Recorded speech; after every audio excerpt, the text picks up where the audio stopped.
Ini mimpi indah. Dia bilang sama suaminya, Bang Udin, tadi malam aku mimpi indah. Apa mimpimu, Dekku? Katanya. Aku mimpi kan 2 hari lagi aku mau ulang tahun. Aku mimpi Bang Udin belikan aku kalung berlian. Oh, sabarlah, dalam 2 hari kau akan melihat jawaban dari mimpimu. Oh, tentu sih Ima senang. Kutunggu. Setelah 2 hari datanglah kado dari Bang Udin. Tentu dengan berdegup jantung dia membuka kado karena dia pikir itu kalung berlian. Setelah dibuka ternyata buku mengartikan mimpi, katanya saudara. Puji Tuhan, saudara, kita tidak percaya arti mimpi. Amin. Mimpi yang dari Tuhan, yang indah itu yang jadi bagi kita. Amin. Puji Tuhan. Kita beri tepuk tangan dong untuk Tuhan. Puji Tuhan. Silakan duduk, saudara. Silakan duduk. Puji Tuhan. Terima kasih Bang Ebedi. Saudaraku yang terkasih, tema kita sore hari ini adalah mendapatkan kekuatan dari Tuhan. Baca bersama 1, 2, 3. Lebih keras lagi, mendapatkan kekuatan dari Tuhan. Saudara, berkaitan dengan tema ini, saya tertarik dengan lagunya ini, saudara. Di tengah ombak. Di tengah ombak.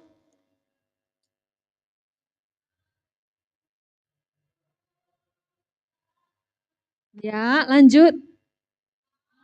Hampir terhilang tujuan arah hidupku. Terima kasih. Di tengah ombak dan arus pencobaan, hampir terhilang tujuan arah hidupku. Lagu yang bagus sekali, saudara. Bukan banyak orang hampir terhilang, tetapi banyak yang terhilang. Di dunia ini banyak yang terhilang. Karena begitu banyaknya persoalan demi persoalan yang datang. Nah, saudara yang terkasih, banyak yang imannya hancur, banyak yang goncang, banyak yang tidak kuat lagi. Putus asa, hilang pengharapannya. Nah, saudara yang terkasih, banyak sekali kasus-kasus, bahkan kasus-kasus bunuh diri. Apakah hanya orang miskin yang susah makan bunuh diri? No. Ya, ada saya kirim tragis kisah 5 miliarder yang akhiri hidup dengan bunuh diri. Kalau udah miliarder, itu di atas jutawan. Berarti uang itu tidak berseri. Uangnya itu bergudang-gudang, saudara. Jadi kasus bunuh diri itu banyak sekali, bahkan anak SMP, saudara, bunuh diri. Yang miskin bunuh diri, miliarder bunuh diri. Di Indonesia, saudaraku, kasus bunuh diri tahun 2023, 971 orang. Artis Korea, mungkin Anda bilang, Bu, mungkin kalau orang yang namanya beken, uangnya banyak, dia kan senang, happy, bahagia, tidak bunuh diri. Siapa bilang? Artis-artis banyak yang bunuh diri, saudara. 15 artis Korea bunuh diri. Nah, saudara yang terkasih, tidak terlepas orang Kristen, tidak terlepas pejabat gereja, mengakhiri hidup dengan bunuh diri. Sesuai dengan lagu tadi. Di tengah ombak dan arus pencobaan dalam hidup ini, hampir terhilang tujuan arah hidupku. Bukan hanya hampir terhilang, tetapi banyak yang terhilang. Saudara yang terkasih, ternyata kenapa mereka mengakhiri? Karena mereka tidak kuat menghadapi persoalan demi persoalan. Mereka merasa tidak mampu, mereka tidak menemukan jalan keluar. Mereka merasa tidak ada lagi pengharapan. Dan ternyata ribuan tahun yang lalu, tidak perlu heran karena Alkitab sudah menubuatkannya. Saudara, Yesaya 40 ayat yang ke-30. Orang-orang muda menjadi lelah dan lesu dan teruna-teruna jatuh tersandung. Saudara, orang muda ini menggambarkan orang yang kuat, orang yang hebat menurut ukuran manusia. Teruna-teruna ini artinya orang-orang yang dianggap bijak, hebat dan kuat. Tetapi orang-orang muda ini, teruna-teruna ini jatuh tersandung. Tidak mampu menghadapi hidup di dunia ini. Lalu, apa kata firman Tuhan terhadap saudara dan saya? Yesaya 40 ayat yang ke-31. Kita baca bersama. 1, 2, 3. Tetapi orang-orang yang menanti-nantikan Tuhan mendapat kekuatan baru. Mereka seumpama raja wali yang naik terbang dengan kekuatan sayapnya. Mereka berlari dan tidak menjadi lesu. Mereka berjalan dan tidak menjadi lelah. Katakan amin. Jadi orang-orang ini siapa, saudara? Yang dimaksud orang-orang ini adalah saya dan saudara. Orang-orang yang menanti-nantikan Tuhan. Yang percaya kepada Tuhan. Yang berharap kepada Tuhan. Seumpama Raja Wali yang naik terbang, dia mendapat kekuatan yang baru. Bukan hanya kekuatan, tetapi kekuatan yang baru. Nah, saudara, Raja Wali itu seperti apa? Itu unggas yang hebat sekali, saudara. Tingginya kalau dia bertengger, itu tingginya 1 meter, saudara. Seperti inilah Raja Wali itu. Dan bentangan sayapnya, kalau dia bentangkan sayapnya, bisa 2 meter, saudara. Lalu usianya 70 tahun, seperti manusia. Kuat sekali. Hebat sekali. Matanya tajam, saudara. Dia bisa lihat badai dari kejauhan. Dia bisa lihat badai datang. Apakah dia takut terhadap badai? No. Ketika badai itu datang, dia naik lebih tinggi lagi. Badai itu ada di bawah kakinya. Jadi seakan-akan terhadap badai dia katakan, aku tidak takut kepadamu badai. Tidak takut, silakan kau datang persoalan. Silakan kau datang tantangan. Kenapa?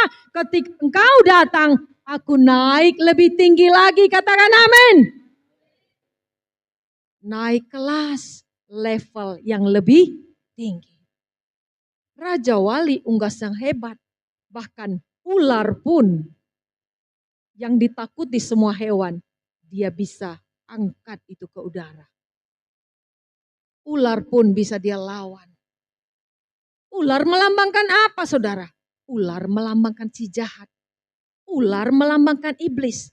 So, jadi kalau saya dan Anda raja wali itu, si jahat itu engkau bisa habisi, saudara. Si jahat itu bisa engkau tolak. Si jahat itu bisa engkau hancurkan kuasanya. Saudara, firman Tuhan luar biasa. Engkau dan aku yang menantikan Tuhan. Engkau dan aku yang berharap akan kasih setia Tuhan. Engkau dan aku yang mencari Tuhan. Seperti Anda sore hari ini. Bahkan Anda yang sudah pagi datang, sore datang lagi. Anda hebat. Anda mencari Tuhan. Dan ketika engkau mencari Tuhan, engkau akan mendapatkan Tuhan. Saudara, Raja Wali unggas yang luar biasa. Engkau adalah Raja Wali. Raja Walinya Tuhan. Artinya apa? Kuat tubuhmu. Menghadapi badai engkau tidak takut. Matamu tajam. Bahkan ular pun, si jahat pun engkau bisa kalahkan. Saudaraku yang terkasih. Lalu alasannya kenapa Tuhan bisa menjadi sumber kekuatan kita. Tadi dikatakan ketika kita mencari Tuhan, mengandalkan Tuhan, maka kita akan mendapatkan apa, saudara? Kekuatan yang baru. Kita berlari dan tidak menjadi letih. berjalan dan tidak menjadi lesu. Artinya apa? Di dalam kehidupan ini ketika kita menjalani hidup seringkali ada rintangan-rintangan, seringkali bahkan kita melewati lembah-lembah. Tetapi ketika lembah itu pun engkau lewati, engkau tidak menjadi letih dan lesu. Kenapa? Karena engkau dan aku mendapatkan kekuatan yang baru. Ada amin? Saudara, apa alasannya kenapa Tuhan bisa kita jadikan sumber kekuatan kita seperti pujian yang selalu WL nyanyikan. Tuhanlah kekuatan dan mazmurku, Tuhanlah kekuatanku. Ada lagu lain, Tuhan adalah kekuatanku. Bersama Dia aku tak akan goyah. Oh, luar biasa. Tuhan adalah kekuatan kita. Sehingga kita tidak takut menghadapi hidup. Di tengah ombak, arus persoalan, tantangan, penyakit, krisis ekonomi, masalah rumah tangga. Kita tidak takut. Kenapa? Karena Tuhan menjadi kekuatan kita. Kita tidak akan terhilang. Saudara, kenapa Tuhan itu kekuatan? Yang pertama, karena Dia Tuhan yang penuh kasih dan setia. Itu alasan pertama. Dia Tuhan yang penuh kasih dan setia. Ratapan 3 ayat 22 sampai 23. Kita baca bersama saudara. 1, 2, 3. Tak berkesudahan kasih setia Tuhan, tak habis-habisnya rahmat-Nya. Selalu baru tiap pagi, besar kesetiaanmu. Saudara, tak habis-habis rahmat dan kasih setianya bagi saudara, bagi saya, bagi orang yang mencari Tuhan. Hebatnya kasih Tuhan, saudara. Saudara ingat kepada anak yang hilang, anak yang durhaka, anak yang sudah berdosa, anak yang sudah jahat kepada orang tuanya. Namun ketika dia sadar, dia mau kembali, orang tuanya tidak mengutuki dia. Orang tuanya tidak marah, orang tuanya tidak mengusir dia. Melainkan orang tuanya tangannya terbuka, memeluk dia, memberikan dia jubah, memberikan dia cincin, memberikan dia sepatu. Melambangkan kasih Tuhan kepada kita. Bahkan sekalipun kita sudah berbuat salah, buat jahat, berbuat dosa, ketika kita kembali kepada Dia, tangannya selalu terbuka. Karena firman-Nya katakan, kasih setianya tidak habis-habis. Firman-Nya katakan, sejauh timur dari barat, Engkau membuang dosaku. Tiada kau ingat lagi pelanggaranku. Jauh ke dalam. Jauh ke dalam tubir laut, kau melemparkan dosaku. Amin. Tiada kau perhitungkan kesalahanku. Betapa besar. Angkat pujian ini dengan imanmu. Betapa besar kasih pengampunanmu. Oh, Dia begitu baik bagi engkau dan aku. Tak kau pandang hina hati yang hancur. Katakan, ku berterima kasih kepadamu ya Tuhan. Ku berterima kasih, oh terima kasih Tuhan, kepadamu ya Tuhan. Pengampunan yang kau beri, pulihkanku. Amin. Ada berapa banyak kita melukai Dia, saudara? Ada berapa banyak kita berbuat curang terhadap Dia? Tetapi toh ketika kita datang dengan air mata, dengan pertobatan, tangannya selalu terbuka untuk memeluk setiap kita. Dahsyat, saudaraku, Tuhan katakan, jika seorang peternak domba, 100 dombanya hilang satu, dia tidak bilang, masih ada kok 99 dombaku. Udahlah hilang-hilang aja. Toh masih ada 90. Tidak begitu. Dia akan meninggalkan yang 99 ini di tempat yang aman. Kemudian dia mencari yang hilang itu. Mencari domba yang hilang itu menggambarkan seringkali kita menghilangkan diri kita dari lingkupannya Tuhan. Seringkali kita lari suka-sukanya kita. Seringkali kita pergi meninggalkan Tuhan. Tetapi Tuhan akan mencari kita sampai Dia mendapatkan kita kembali. Nah, saudara, betapa Tuhan kita luar biasa. Ketika engkau sedih dan susah, engkau datang kepada Tuhan, engkau dapat penghiburan. Ketika engkau membutuhkan jawaban, engkau minta kepada Tuhan, engkau mendapatkan jawaban. Ketika engkau letih, lesu, berbeban berat, firman Tuhan katakan, saudara, ini ada video klip bagus sekali. Video klip ini, saudaraku, melambangkan beban di setiap manusia. Inilah setiap manusia, mungkin kita juga, saudara. Ya, mungkin kita juga, inilah kita dengan beban di pundak kita. Bayangan itu adalah kita membawa beban yang berat. Tapi kemudian kita datang kepada salib Kristus. Nah, salib itu bergerak dan memanggil, marilah kepadaku yang letih, lesu, dan berbeban berat. Dan ketika kita memandang salib itu, semua beban-beban kita diangkat di atas salib. Yang selalu memeluk setiap kita, saudara. Amin.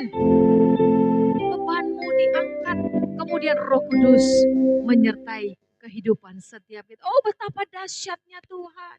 Betapa baiknya Tuhan. Dengan apa kita balas segala kebaikan Tuhan. Tidak bisa, saudara. Tidak bisa kita balas. Tidak bisa kita membalasnya. Saudara yang terkasih, Tuhan itu luar biasa. Firman-Nya katakan Matius 11 ayat ke-28. Marilah engkau yang kepadaku semua yang letih, lesu, dan berbeban berat. Aku akan memberi kelegaan kepadamu. Amin. Dia akan beri kelegaan atas semua beban-beban berat hidup kita, saudara. Itu yang pertama. Alasan pertama adalah karena Dia Tuhan yang penuh kasih setia. Yang kedua, kenapa? Kenapa kita bisa jadikan Dia sumber kekuatan kita? Karena Dia Tuhan yang sanggup melakukan segala perkara. Anda percaya? Amin. Dia sanggup melakukan segala perkara. Lukas 1 ayat yang ke-37. Puji Tuhan. Kita baca bersama 1, 2, 3.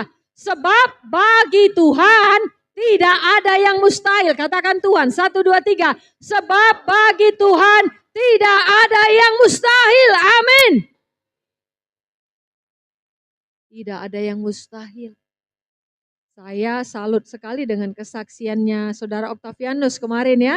Wow, luar biasa, saudara. Sudah kakinya tidak bisa jalan lagi, saudara. Sudah ibaratnya kata Bang Ebe dilumpuh ya. Lumpuh gak bisa bergerak, saudara. Dia terjatuh sampai 3 kali. Tidak bisa bergerak. Tetapi ketika didoakan. Dan dia percaya. Ingat saudara. Didoakan dan percaya. Banyak orang didoakan tidak sembuh. Kenapa? Ya percaya atau tidak. Ketika didoakan. Imannya nyambung. Maka terjadilah mujizat. Makanya firman Tuhan katakan. Jadilah sesuai dengan imanmu. Imannya nyambung, saudara. Betapa dahsyatnya Tuhan kita. Tuhan yang tidak permalukan kita. Tuhan yang menjadi penolong bagi setiap kita. Bayangkan kalau dia lumpuh, betapa kasihan, saudara. Belum berumah tangga, iya kan? Tentu tidak bisa lagi bekerja. Tetapi Tuhan kita Tuhan yang maha baik, saudara. Dia Tuhan yang memberikan selalu mujizatnya. Mujizatnya tidak pernah habis. Apa yang kau butuhkan, mujizatnya tidak pernah habis. Tadi kami, saudaraku live TikTok, ada yang, dia Bapak P. Sihombing dari Pontianak, dari Kalimantan. Lalu dia bilang, "Ibu, saya sangat diberkati dengan firman-firman Tuhan yang selalu Ibu bagikan." "Oh, puji Tuhan, Pak, iya." Lalu saya katakan, "Apakah kalian coba share apa mujizat yang..." Lalu dia tulis, "Saya sudah mendapatkan 5 mujizat, Ibu." Wow, luar biasa. Salah satu mujizatnya, saudara, penyakit ginjalnya disembuhkan Tuhan. Dahsyat, saudara. Penyakit ginjal nggak main-main. Ginjal kalau sudah gagal, harus ganti ginjal. Namanya cangkok ginjal atau cuci darah. Cuci darah. Cuci darah itu, saudaraku, pertama sebulan sekali. Kemudian maju 2 minggu sekali. Maju lagi seminggu sekali. Maju lagi 3 hari sekali. Makin lemah ginjal itu, saudara. Jadi makanan itu, saudaraku, makanan yang dia makan membuat darahnya kotor. Karena ginjal itu tidak bisa menyaring. Terakhir, tiap hari cuci ginjal. Bayangkan, saya mau katakan kalau ginjalmu hari ini baik, itu karena kasih karunia Tuhan. Kalau ginjalmu tidak bermasalah, paru-parumu baik, jantungmu itu oke, itu karena kebaikan Tuhan. Bukan karena siapa kita, tapi karena siapa Dia yang kita sembah. Saudara yang terkasih, Bapak Gembala saudara juga pernah mendapatkan mujizat itu, saudara. Makanya saya katakan kepada kita, kalau kita tidak pernah sakit dan disembuhkan Tuhan, kita tidak tahu arti mujizat. Kita tidak punya kesaksian hidup. Kalau Anda tidak pernah punya persoalan, apa kesaksian hidupmu? Tapi ketika engkau punya masalah, punya persoalan, sakit, disembuhkan Tuhan, maka ada kesaksian besar yang memuliakan Tuhan dan menjadi berkat bagi banyak orang. Bapak Gembala saudara pernah ada batu di ginjalnya, saya ingat tahun 1994. Dan dokter katakan harus dipotong, maaf, ginjalnya dibelah. Dulu kan tidak ada laser, dulu nggak ada, sekarang canggih, ada laser lah, dipecahkanlah batu ginjal itu pakailah, dulu tidak ada. Jadi harus dipotong, pinggang ini dipotong lalu dibuang. Saudara, kita berdoa, tepat ketika hari mau dioperasi, harus disorong lagi ke kamar, difoto lagi ke kamar rumah sakit operasi itu, saudara. Tujuan difoto apa? Supaya tidak salah potong di mana posisi batu itu. Setelah difoto, dokternya bilang, wow, luar biasa ya. Pendeta ini luar biasa. Loh, kenapa, Dok? Karena ternyata batunya itu dari ginjal bergeser sudah ke kantong kemih. Lalu gimana, Dok? Tidak perlu operasi, berobat jalan saja. Saudara, doa dahsyat kuasanya. Dari ginjal yang 2 itu saudara turun ke kantong kemih. Lalu kita berdoa. Maaf, suatu pagi Bapak Gembala saudara itu pipisnya itu ditampung untuk melihat perubahan warna air seni, untuk evaluasi, saudara. Suatu pagi waktu dia pipis, letuk, batunya jatuh keluar.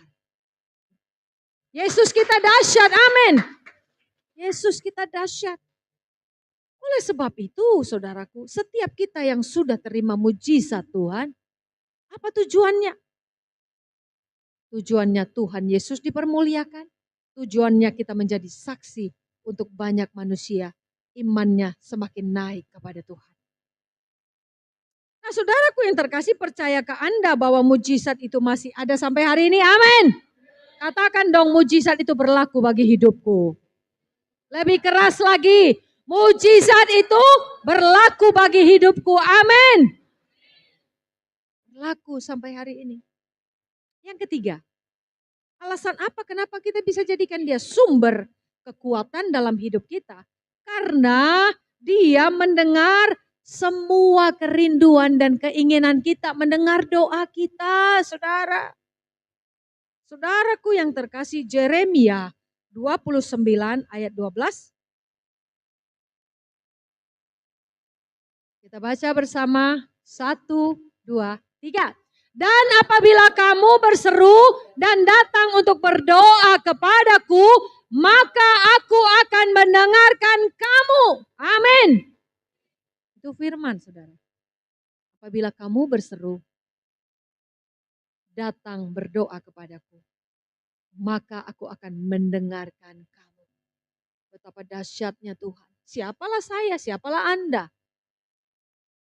Tuhan yang dahsyat itu mau mendengarkan setiap doa dan seruan kita.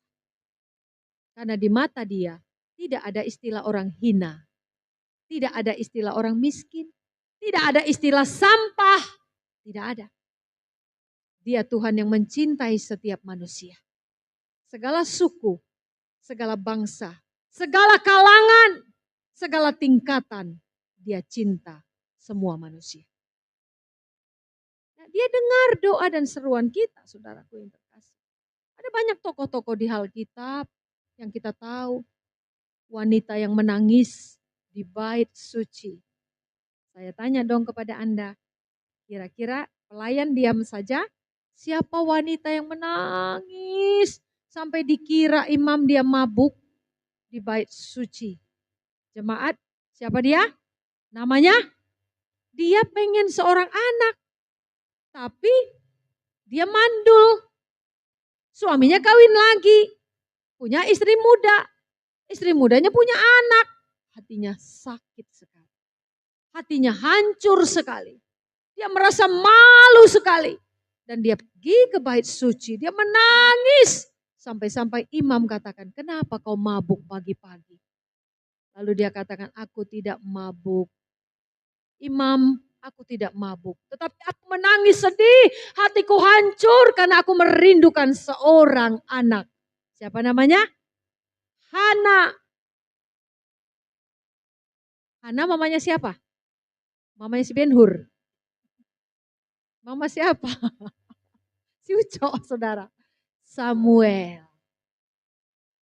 Hana mamanya Samuel, Nabi Samuel. Saudara, matamu pun dia tahu artinya. Manusia tidak tahu. Manusia katakan mabuk kau pagi-pagi. Tapi dia Tuhan yang tahu bahasa air mata. Saudara, ada 3 alasan. Apa? Saya ingin bertanya kembali. Alasan pertama kenapa kita bisa mengatakan dia sumber kekuatan kita. Yang pertama, karena dia penuh kasih dan setia. Yang kedua, dia sanggup melakukan segala perkara yang ajaib dan tidak ada yang mustahil baginya. Yang ketiga, dia mendengar doa dan keinginan kita. Nah, saudara yang terkasih, tahukah Anda, setiap kita ini tidak mampu berjalan sendiri. Kita dapat jalan sendiri, Tuhan tolonglah daku. Ku tak dapat jalan sendiri, Tuhan tolonglah aku. Jangan pernah bersandar dengan pemikiranmu, kehebatanmu, kemampuanmu. Jadilah seperti Daud yang walaupun dia hebat, walaupun dia pintar, walaupun banyak pasukannya, ketika dia ingin mengejar musuh, dia bertanya kepada Tuhan. Tuhan, ku kejar apa tidak musuh ini? Lalu Tuhan katakan, kejar karena aku menyertai engkau. Bertanya kepada Tuhan untuk semua yang engkau akan lakukan. Keputusan-keputusan hidupmu. Kita tidak bisa, saudara, karena kita tidak mampu. Di luar Tuhan, engkau dan aku bukan siapa-siapa. Dan bukan apa-apa. Oleh sebab itu kitab Yohanes katakan, kalau Kristus itu adalah pohon anggur, engkau dan aku adalah ranting-rantingnya. Ranting kalau lepas dari pohon, matilah dia. Tidak bisa bertumbuh. Nah, saudara yang terkasih, ayat terakhir, Kisah Rasul 1 ayat 8.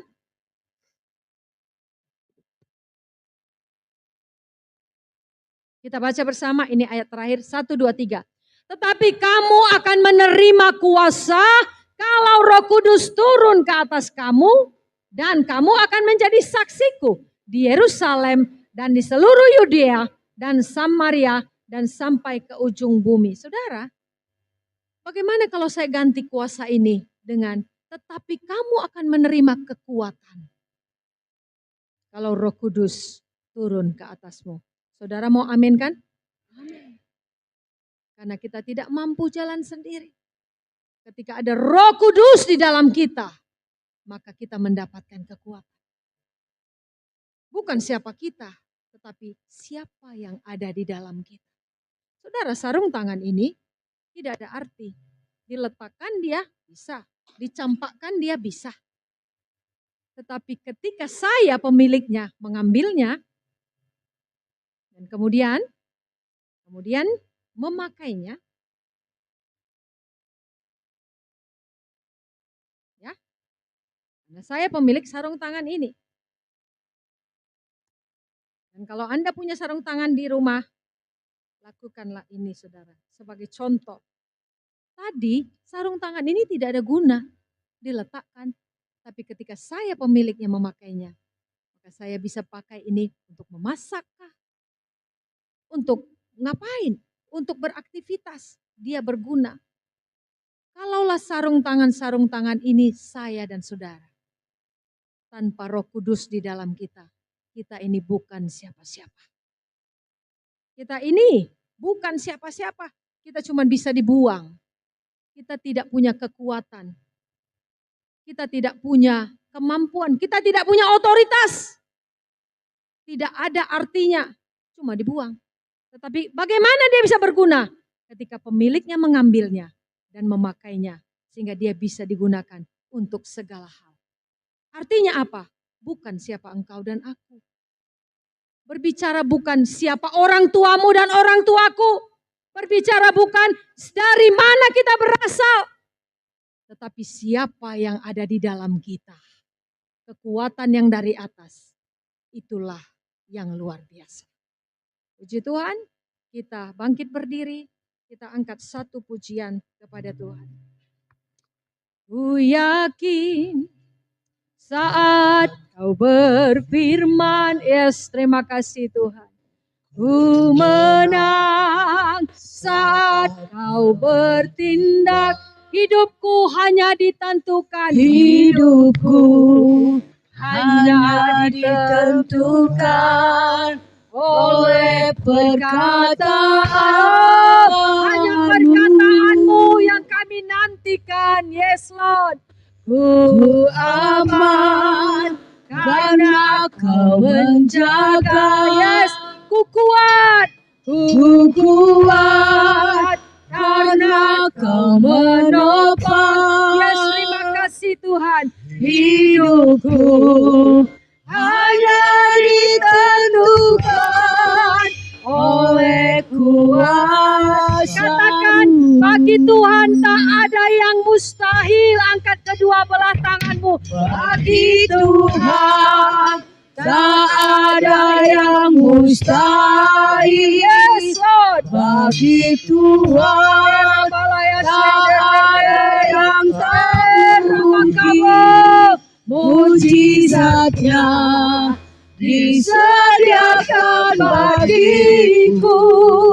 Ku diangkat. Berkati umatmu sore ini Tuhan. Katakan bagi Tuhan. Bagi Tuhan tak ada yang mustahil. Bagi Tuhan tak ada yang tak mungkin. Mujizatnya disediakan bagiku. Ku diangkat dan dipulihkannya. Kita berdoa, saudara, tundukkan kepalamu di hadapan Tuhan. Terima kasih Tuhan untuk sore yang indah ini. Kami tahu tanpa Engkau kami bukan apa-apa dan bukan siapa-siapa. Karena hanya Engkaulah sumber kekuatan kami. Dan firman-Mu katakan orang-orang yang menanti-nantikan Tuhan akan mendapatkan kekuatan yang baru. Dan kami tahu kamilah orang-orang itu Tuhan. Orang yang berharap akan kasih setia-Mu. Orang yang menantikan Engkau. Orang yang menjadikan Engkau kekuatan, pengharapan di dalam setiap kehidupan kami. Bapa, sebagaimana pujian kami bagi Engkau tidak ada yang mustahil. Berkati setiap umat-Mu yang membutuhkan jawaban. Tuhan yang memiliki beban-beban berat. Bukankah Engkau jawaban bagi setiap kami? Terpujilah Engkau dan terima kasih untuk firman-Mu. Membangkitkan iman kami. Membangkitkan sukacita kami. Membangkitkan pengharapan kami di dalam Tuhan. Bagi Tuhan tak ada yang mustahil. Bagi Tuhan tak ada yang tak mungkin. Mujizatnya disediakan bagiku. Ku diangkat dan dipulihkannya. Berikan tepuk tangan buat Tuhan kita. Haleluya. Semuanya diberkati, amin. Katakan karena dirimu aku diberkati.